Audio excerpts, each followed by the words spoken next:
At malupit mga kapower, andito tayo ngayon sa ating sitaw kung saan tinanim ito ng ating isang kaibigan. So shout out kay Kuyang Fernan na nagtanim nitong sitaw. Sobrang daming, grabe. Sobrang dami ng bunga niya mga kapower. Ilang puno lang ito pero akala nyo naman, hitik sa sobra, sa dami. Hitik na sobra pa, daming bunga. So mga harvest tayo nito ngayon mga kapower. Kukuha tayo nito, hindi tayo papayag na hindi tayo makapag-uwi nito. So yan, mga ilang puno lang yun. 1, 2, 3, 4, 5, 6, 7, kulang 10 puno lang.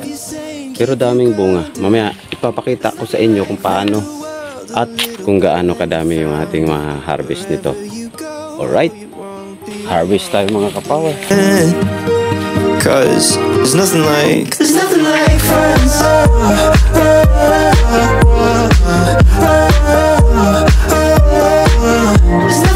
friends.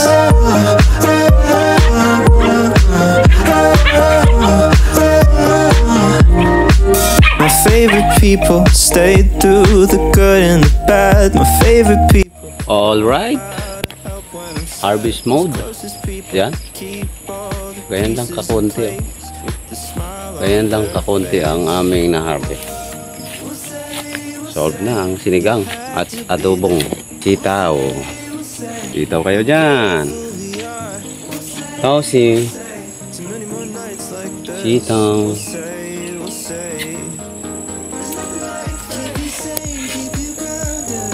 Shout out Power Nikki,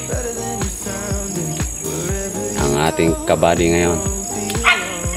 Sitaw harvest. Meron pang konting tira.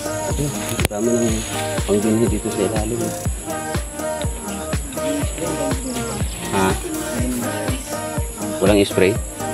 O, di ba? Organic, natural. Walang spray pero sobra dami insan.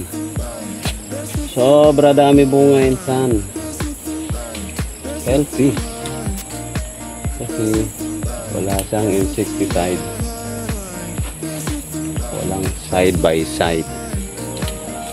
Puro natural at organiko. Alright. Yun lamang mga kapower, tunay nga ang kasabihan na kung ikaw ay may itinanim, meron kang sitaw. O, di ba? Power ba mga kapower? Maraming salamat. Adios. Abos.